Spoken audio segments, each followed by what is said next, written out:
राज्य सोडा असा कोणता आता जिल्हा नसेल की ज्या जिल्ह्यात त्या दोघांच्या मार्फत प्रोडक्ट घेणं जर राजा हो सांगायला भारी वाटतं. 2 लोकांपासून धंदा चालू केला होता, आज 2,84,000 पेक्षा जास्त लोकांची टीम माझी तयार झाली.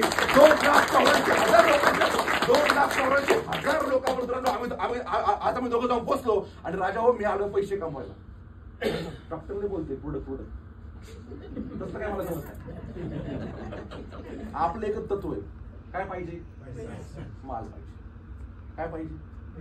कॅन्सर लोक बघतात मिली आणि मोठी लोक कॅन्सर झालं बाहेर गेली तिकडून परत ती बरी होऊन आली. म्हणजे काय पाहिजे? एकच सांगतो, जर का प्रोडक्ट तुम्हाला मी दिलं तुम्हाला बरं करणं माझं काम आहे का? कुणाचं काम आहे? त्यामुळे राजा हो तुम्ही प्रोडक्ट घेत असाल तर एकदा घ्या, परत आम्हाला फोन करू नका. पण इथं पैसे कमवायचे असतील, जर आपली जे आपल्या घराला जे आपल्या जिंदगीला ग्रहण लागलंय, हे ग्रहण जर स्वागत असेल तर मात्र डोळ्याचा पुढे इथे या. आणि एकच सांगतो मित्रांनो, मग तुमच्या प्रोडक्टला रिझल्ट आहे का, मग बरं होतंय का, पहिलं मला बघून दे, मग असं करू मग तसं करू. तुमच्या पोरग पास होईल का, नोकरी लागेल का, कुठल्या कंपनीत जॉब लागेल का, असा विचार करून तुम्ही आता शाळेत टाकले का? हॅलो मास्टरचं मला सांगा, मास्टर वर्गात बेंबीच्या देण्यापासून शिकवतंय, सगळी पोरं नापास झाली, कधी त्या मास्टरचा पगार अर्धा होईल का? हॅलो सगळी पोरं पास झाली, कधी पगार डबल होईल का? नाही. मला सांगा, एखाद्या नामांकित हॉस्पिटलमध्ये माझ्या घरचा पेशंट ऍडमिट केला समजा आणि त्याला झालाय क्लिप्टोमेनिया आजार कुणाला माहिती आहे? कुणालाच ना, मला चांगलं माहिती आहे. ते धक्का पिक्चर बघितला का तुम्ही? सिद्धार्थ आजार कोणचा आजार असतो? त्याची बायको पळव, त्याचं बोकाड पळव, हे असला आजार.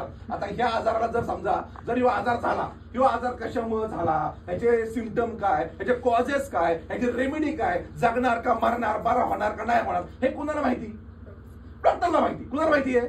डॉक्टरला माहिती. पण तिथं जेव्हा मी पेशंट ऍडमिट करतो ना, हॅलो लक्ष्मी राजा हो, पेशंट ऍडमिट केला ना, पहिले ते फॉर्म भरून घेते खाली कॅज्युअलिटी मध्ये. ती गुरुगुमटी पोरगी असते आणि ती पोरगी म्हणते इथं सही करा. कसली सही? काय झालं तर जबाबदार कोण? तुम्ही.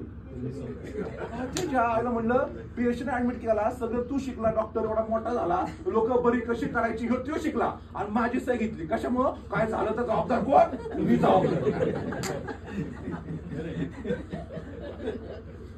एवढंच नाही पोराव, एवढंच नाही. उद्या जर पेशंट जर आपला दगावला ना, राजा हो, तर ते डॉक्टर पहिलं म्हणते पहिलं बिल भर आणि मग डेड बॉडी घेऊन जा. हॅलो मग डॉक्टर आलाय काय साठी? बरं करायला आलाय का? काय साठी आलाय? मी नाही बोललो, तुम्ही बोलले. मी आलोय कशाला? पैसा जिसके पास दुनिया उसकी दास, बाकी सब बकवास. एकच सांगतो राजा हो, मार्केटला तुम्हाला जी काही किंमत आहे फक्त तुमच्या खिशावर डिपेंड आहे. खिसा गरम आहे, साला मार्केटला लय किंमत आहे. आणि तुमचा खिसा जर बेशरम आहे तर सक्का भाव सुद्धा तुम्हाला तुमच्या मदतीला उभा राहणार नाही, कारण तुमचा खिसा बेशरम आहे. लक्षात घ्या राजा हो. मला एकच सांगायचं तुम्हाला, मी आलो पैसे कमवायला आलो होतो. 2,84,000 लोकांची टीम झाली. आणि राजा हो जेव्हा असा विचार करून म्हणतो की आता मला महिन्याला 50,000 मिळाले पाहिजे, महिन्याला 50,000, चांगला पगार आहे ना 50,000 महिना, 4